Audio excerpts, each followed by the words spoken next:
From Studio 3 at Buzz TV, it's The Horse's Mouth with Tom McManus.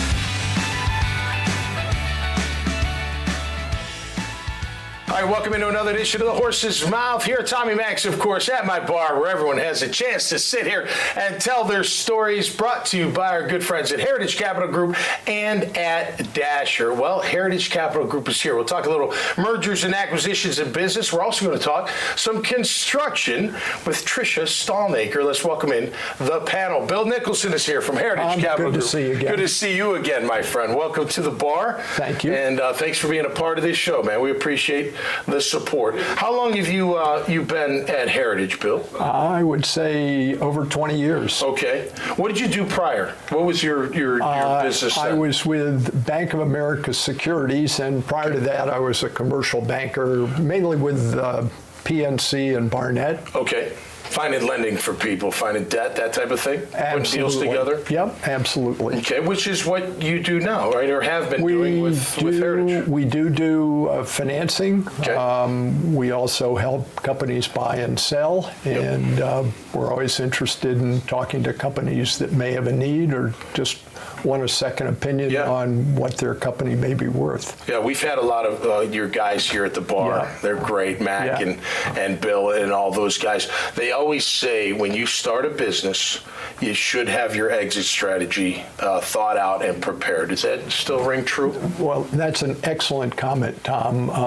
Too many people get to a point in their life when they want to exit the business and they don't have the proper infrastructure backing them up. Mm-hmm. So if you started the business and everything's up here and you don't have a number 2 or a number 3, nobody's going to want to buy your business because you're not going to want to stick around forever. Got you. So it's how you build your infrastructure that enables you to have a better exit.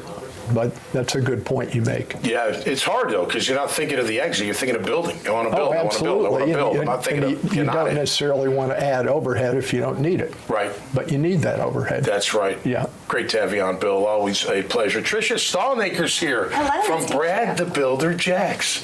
Your company.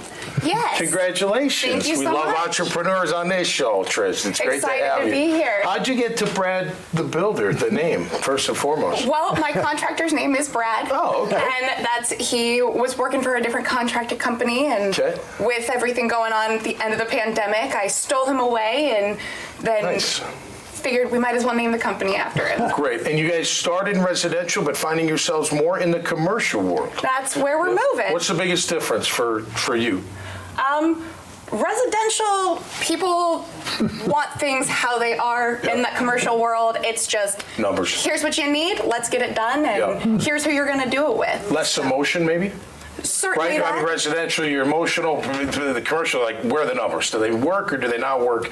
If they work, let's move forward. Absolutely. First, building your home, it's where you're going to be hopefully for the rest of your life. And if we can give you that kind of dream, then it just takes a little bit longer. How long have you been in business for? When did you start the company? We opened in August of 2022. Awesome. That's great. Bill, any advice for this young lady? She's building her business. Just watch the pennies and the dollars will come. Oh, I love that. That's my first piece of advice was don't let a nickel hold up a dollar. There you go. That's right. It's kind of like Coughlin always say, don't let the little things happen because they'll build up and become big things. Absolutely. Kind of similar, right? Yeah. Take care of the details, if you will. Yeah, and make sure you can trust the people that you're making deals with. That's right. Yeah, check them out. Yep. That's always a good place to start, and in construction that can go either way. Yeah. And they're going to check you out, and hopefully that works out well.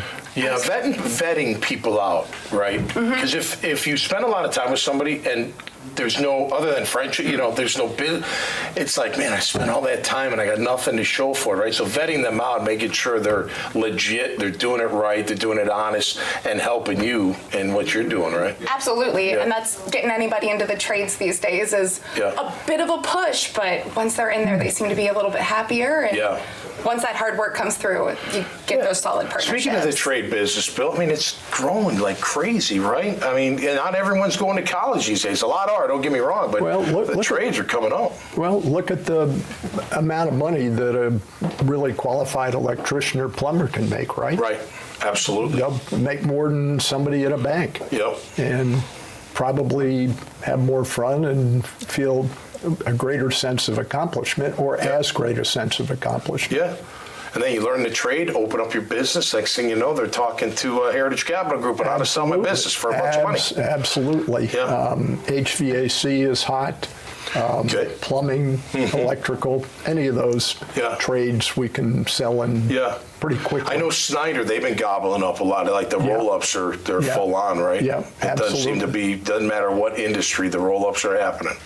They are indeed, Tom. It's a good observation. Yeah, do you have an exit strategy, by the way? No. I'm told I have to ask this question. I will say I got nervous just from the start of this. I was like, oh no, I probably should have talked to Bill before I got started. Well, it's a good conversation piece, right, Bill? Might be a tough one to start, but you'll be thankful that you did. Absolutely. Yeah. Yeah. Yeah, we have a couple of partners that are specialists in exit planning. Okay. And they have a 7-step process that they go through, and usually would not hopefully be appropriate for you, Tricia, because you're going to be in your business and building it, but maybe 25 years down the line, something you'd want to take a hard look at. And I know this from here, you advise at all levels of that business, right? Like if you're starting a business, if you're like early stage, if you're looking for Series A, whatever the next step may be, you guys help all along the way.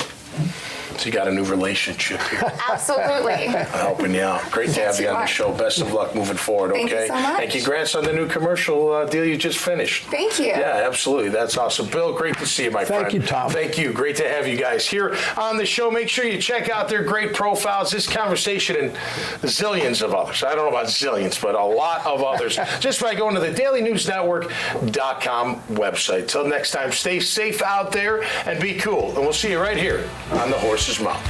Cheers. The coach should be going to bed at night thinking about the athlete and how they're going to help that athlete improve. They shouldn't be worrying about how am I going to quantify their improvement, or am I going to have to keep up with all this information? Those things that are kind of background to the coach focusing there on the athlete. And so what Dasher does is it takes all those side things away, allowing the coach to focus then on the athlete.